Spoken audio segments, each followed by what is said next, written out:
हिंदी की online classes में आप सभी विद्यार्थियों का एक बार फिर से स्वागत है। कक्षा 9 में हम एक चैप्टर पढ़ रहे थे इस जल प्रलय में, और हमारे लेखक थे फणीश्वर नाथ रेणु। रेणु हैं, वो पहली बार बाढ़ का दृश्य देख रहे हैं, बाढ़ को भोग रहे हैं। इससे पहले उन्होंने बाढ़ के विषय में बहुत सारे लेख जरूर लिखे हैं, बहुत सारे ग्रंथ लिखे हैं, बहुत सारी पत्रिकाओं में अपने लेख छपवाए हैं, लेकिन पहली बार उन्होंने बाढ़ का साक्षात दृश्य देखा है, दर्शन किया है, और उसी का वर्णन कर रहे थे। और यहाँ तक हमने पढ़ लिया था कि लेखक कॉफ़ी हाउस में जाते हैं। कॉफ़ी हाउस में जाने का मतलब यही था कि वो बाढ़ को देखना चाहते हैं कि पटना के किन किन क्षेत्र में पानी भर गया है। और उन्होंने देखा कि एक मोटी डोरी की शक्ल में गेरुआ झाग फेन में उलझा हुआ तेज पानी सरकता हुआ आ रहा था। साथ में उनके एक आचार्य हैं, और लेखक ने कहा कि देख लीजिए आचार्य जी, ये है मृत्यु का तरल दूध। पानी को, बाढ़ के पानी को मृत्यु का तरल दूध कहा है, क्योंकि इससे बहुत सारे जानवरों की, इंसानों की मृत्यु हो जाती है। मौत के रूप में यह बाढ़ का पानी पसर जाता है। और रिक्शे वाला कहता है कि चलिए थोड़ा सा और आगे चलते हैं, बहादुर है मानो।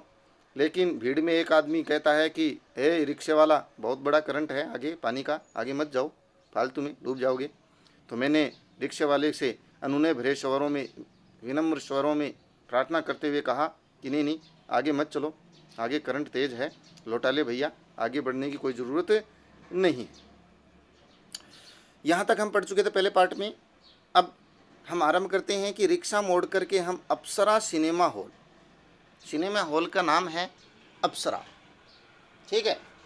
तो हम अप्सरा सिनेमा हॉल गए हैं, लेकिन सिनेमा का शो बंद है।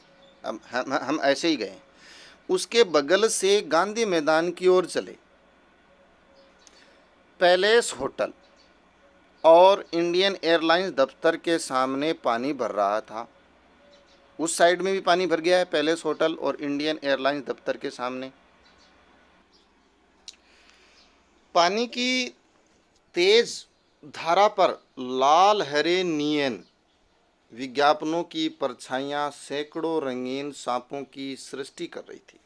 देखो, पानी की तेज धारा है वो आ रही थी, साथ में लाल हरे जो विज्ञापन जो होते हैं उनकी परछाइयाँ उस पानी में दिखाई दे रही थी। और वो पानी जिसके ऊपर विज्ञापनों की परछाइयाँ दिखाई दे रही हैं, वो रंगीन सांपों की तरह लग रही थी। किसकी तरह लग रही थी? रंगीन सांपों की तरह। दृष्टि या सृष्टि निर्माण हो रहा था। सृष्टि मतलब रचना हो रही थी, रंगीन सांपों की तरह दिखाई दे रही थी लहराती हुई विज्ञापनों की परछाइयाँ। गांधी मैदान की रेलिंग के सहारे हजारों लोग खड़े देख रहे थे। किसको? बाढ़ के पानी को। जैसे दशहरा के दिन रामलीला के राम के रथ की प्रतीक्षा में जितने लोग रहते हैं ना, वैसे ही मानो बाढ़ की प्रतीक्षा में ये लोग खड़े हैं और देख रहे हैं। उससे कम नहीं थे लोग, रामलीला वाले दृश्य सा नजर आ रहा था। गांधी मैदान के अंदर के आनंद उत्सव, सभा सम्मेलन और खेल कूद की सारी स्मृतियों पर धीरे धीरे एक गैरिक आवरण, गैरिक मतलब गेरुआ रंग, साधु सन्यासियों के जो वस्त्र होते हैं ना, हल्का नारंगी या पीला कलर लिए हुए, वो गेरुआ रंग मानो गांधी मैदान के उस आनंद उत्सव और सभा सम्मेलन खेल कूद की सारी जो स्मृतियां हैं, यादें हैं, उनके ऊपर गेरुआ रंग फैल रहा था। मतलब वो पानी का रंग मानो उस पर चढ़ रहा था, अर्थात वो पानी गांधी मैदान के इन स्थानों पर फैल रहा था, और वो मानो आवरण यानी एक मानो पर्दा सा गिर रहा था उन स्थानों के ऊपर। पानी फैल रहा है, पानी फैलेगा तो वो सारे के सारे जो दृश्य थे, खेल कूद के, सभा सम्मेलन के स्थान थे, उनको घेर लेगा, उनको कवर कर लेगा, ठीक है। आच्छादित हो रहा था।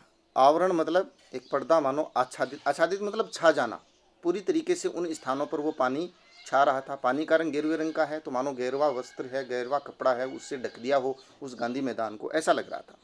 हरियाली पर स्नेह स्नेह, हरियाली पर धीरे धीरे पानी फिरते देखने का अनुभव सर्वथा नया था कि हरे भरे इलाके के ऊपर पानी किस प्रकार फिरता है, ये दृश्य देखना मेरे लिए पहली बार था, नया था।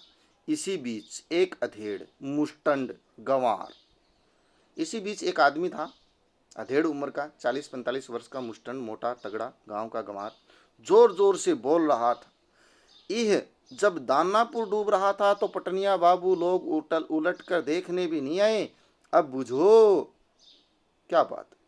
ये हमारे देश की जनता है, भयभीत नहीं है, इसमें भी अवसर खोज रही है उलाना देखने देने की, शिकायत करने की। क्या शिकायत कर रहा है वो कि जब दानपुर डूब रहा था तो ये पटना के लोग, बाबू लोग हमें देखने भी नहीं आए, अब बुझो क्या हाल है, जब खुद डूब रहे हो तो कैसा लग रहा है। ये वो कह रहा है कि जब हम डूब रहे थे तो देखने भी नहीं आए और अब खुद डूबेंगे तो कैसा लग रहा है। मैंने अपने आचार्य मित्र से कहा, पहचान लीजिए, यही है वह आम आदमी, मैंगो मैन, हमारे देश की जनता, आम आदमी, जिसकी खोज हर साहित्यिक गोष्ठियों में होती रहती है, हर साहित्यिक चर्चाओं में, कमेटियों में होती रहती है। कहाँ है आम आदमी, ये है आम आदमी, आचार्य मित्र जी देख लो। उसके वक्तव्य में दानापुर के बदले उत्तर बिहार अथवा कोई भी बाढ़ग्रस्त ग्रामीण क्षेत्र जोड़ लीजिए। दानापुर का मतलब बिहार का उत्तरी इलाका या कोई ग्रामीण क्षेत्र। जब वो डूबा तो ये पटना के लोग देखने भी नहीं आए और अब खुद डूब रहे हैं, तो देखो कैसा लग रहा है। शाम के 7:30 बज चुके और आकाशवाणी के पटना केंद्र से स्थानीय समाचार प्रसारित हो रहा था। पान की दुकानों के सामने खड़े लोग चुपचाप उत्कर्ण होकर के सुन रहे थे। उत्कर्ण मतलब कानों को खड़ा करके, बिल्कुल ध्यानपूर्वक 7:30 बजे वाले आकाशवाणी के रेडियो पर समाचार सुन रहे। पानी हमारे स्टूडियो की सॉरी दोबारा पढ़ते हैं।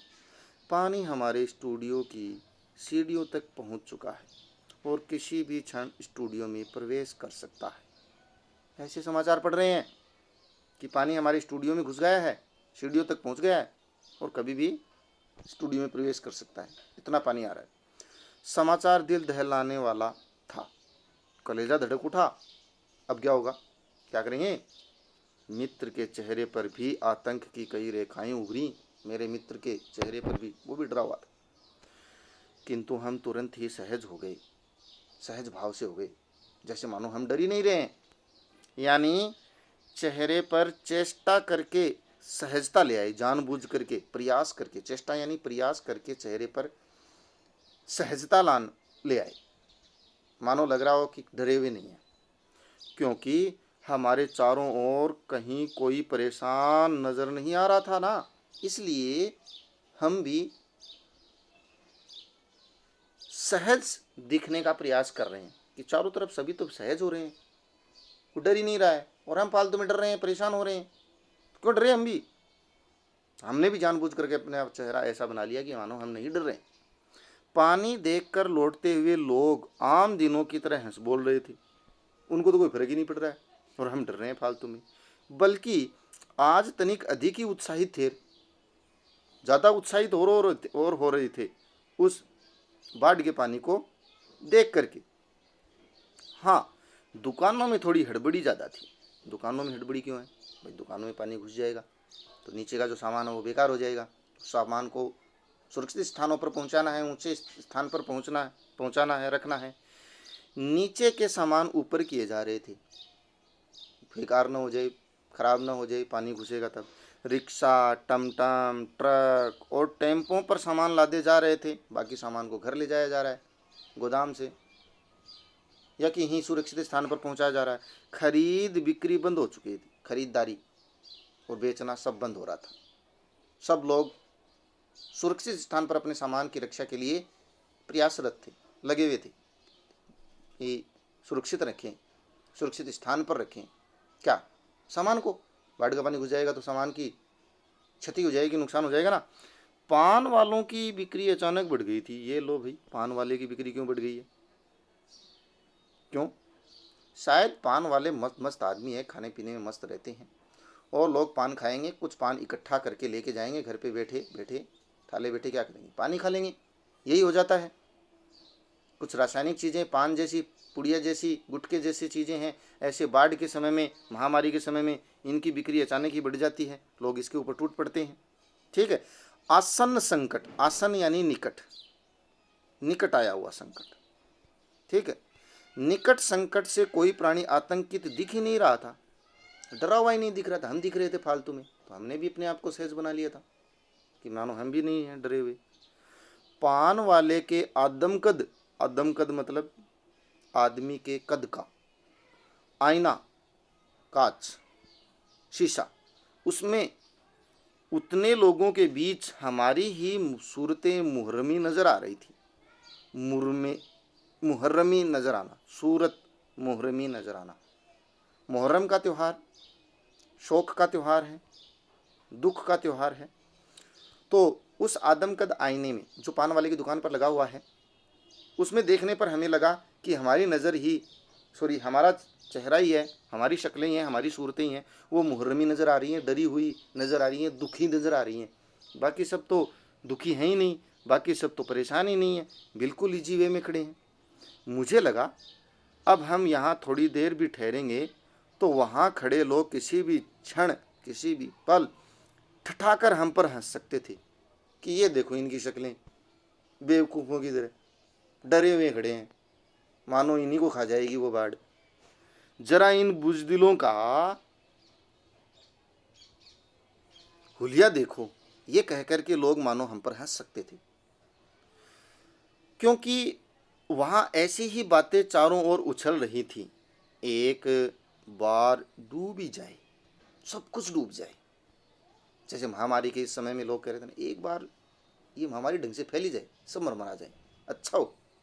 तो वैसे ही सब में से एक कह रहा था, एक बार डूब ही जाए, धनुष कोटि की तरह पटना लापता न हो जाए कहीं। धनुष कोटि एक स्थान का नाम है।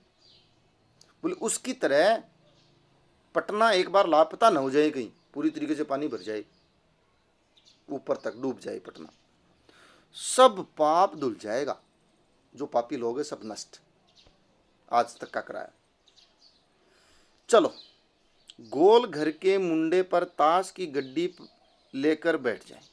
ये लो, ऐसे लोग भी बाढ़ के समय में कह रहे हैं गोल घर चलते हैं और गोल घर के मुंडेर पर ताश की गड्डी लेकर के बैठ जाते हैं, ताश खेलते हैं। मुझे से पानी आएगा वो आएगा ही, क्या कर सकते हैं। बिस्कोमान बिल्डिंग की छत पर क्यों नहीं भाई, वहाँ गोल घर के उस मुंडेर पर तो आ जाएगा पानी जल्दी से।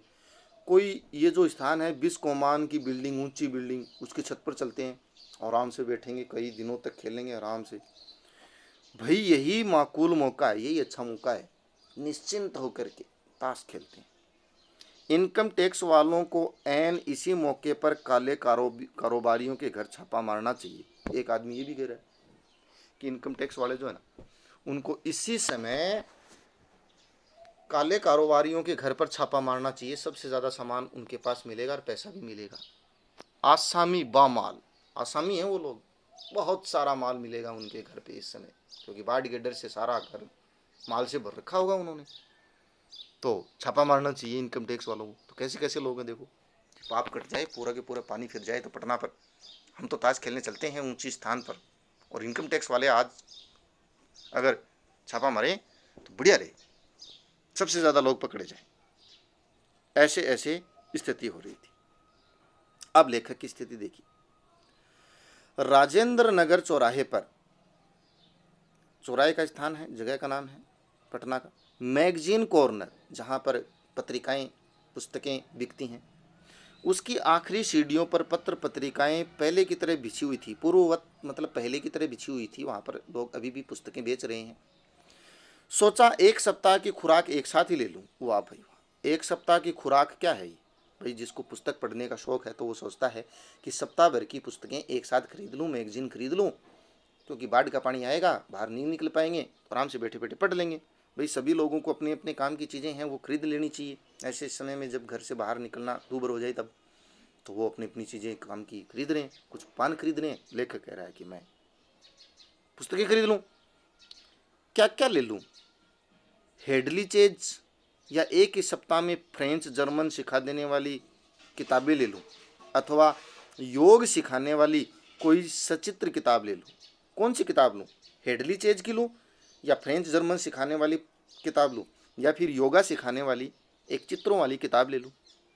मुझे इस सब किताबों को उलटते पलटते देखकर दुकान का नौजवान मालिक कृष्णा पता नहीं क्यों मुस्कुराने लगा। मुझे पता नहीं, लेकिन वो मुस्कुरा रहा है मेरी तरफ देख करके। किताबों को छोड़ कई हिंदी, बांग्ला और अंग्रेजी की सिने पत्रिकाएं लेकर के लौटा। ये लो, किताबें तो छोड़ दी और हिंदी और बांग्ला की, अंग्रेजी की सिनेमा पत्रिकाएं, मनोरंजन वाली, वो लेकर के आ गया कि देखो पढ़ेंगे आराम से, छुट्टी के दिन बिताएंगे। मित्र से विदा होते हुए कहा, पता नहीं कल हम कितने पानी में होंगे, पता नहीं हम कल कितने पानी में रहेंगे। बहरहाल जो कम पानी में रहेगा ना, वह ज़्यादा पानी में फंसे मित्र की सुधि लेगा, याद करेगा, उसे फोन करेगा या कैसे भी करके उसको याद करेगा। जो कम पानी में होगा वो मित्र याद करेगा ज़्यादा पानी वाले मित्र को। ये तय होकर के हम वहाँ से निकल आए। कहाँ निकल आए? अपने फ्लैट की ओर। फ्लैट में पहुँचा ही था मित्र से विदा लेने के बाद कि जनसंपर्क की गाड़ी जो लोगों से संपर्क करती है, सूचनाएं देती है, लाउड स्पीकर से घोषणा करती हुई राजेंद्र नगर पहुंच चुकी थी, राजेंद्र नगर आ चुकी थी। और हमारे गोलंबर के पास कोई भी आवाज़, हमारा जो इलाका है गोलंबर वाला, उसमें कोई भी आवाज़ चारों बड़े ब्लॉकों की इमारतों से टकराकर मंडराती हुई 4 बार प्रतिध्वनित करती रहती है। हमारा स्थान ही ऐसा है, चारों तरफ बिल्डिंगें हैं ऊंची ऊंची, और वहाँ पर कोई भी अगर एक बार बोलता है तो चारों तरफ वो ध्वनि 4 बार टकरा करके सुनाई देती है। सिनेमा अथवा लॉटरी की प्रचार गाड़ियाँ यहाँ पहुँचते ही भाइयों पुकार कर एक क्षण के लिए चुप हो जाती है। क्यों? क्योंकि चारों तरफ भाइयों भाइयों भाइयों सुनाई देती है। पुकार मंडराती हुई प्रतिध्वनि आती है, भाइयों भाइयों भाइयों। एक अलमस्त जवान रिक्शा चालक है जो अक्सर रात के सन्नाटे में सवारी पहुंचाकर लौटते समय इस गोलंबर के पास आकर के आलाप उठाता है, जोर से गाता है, सुन मेरे बंधु रे, सुन मेरे मितवा, ऐसा गीत गाता है। शायद मेरी आवाज़ थोड़ी सी अजीब हो, लेकिन एक अलमस्त रिक्शे वाला है जो हमारे इस गोलंबर वाले इलाके में आता है और ये गीत जरूर जरूर दोहराता है। अब गोलंबर के पास आकर के वो जनसंपर्क की गाड़ी क्या ऐलान करेगी, इसके बारे में जानेंगे हम वीडियो के अगले भाग में, अगले पार्ट में। वीडियो ज़्यादा लंबा न बने, चैप्टर अपना थोड़ा लंबा है और बहुत ही अच्छा है, आकर्षक है, शानदार है। बाढ़ का पानी कहाँ पहुँचेगा, लेखक क्या करेगा, बाढ़ के पानी के साथ देखेंगे लेखक की स्थिति कैसी होगी, इसके बारे में हम आगे की वीडियो में जानेंगे। तब तक के लिए आप सभी से विदा लेते हैं, मिलते हैं नई वीडियो के साथ। तब तक के लिए धन्यवाद।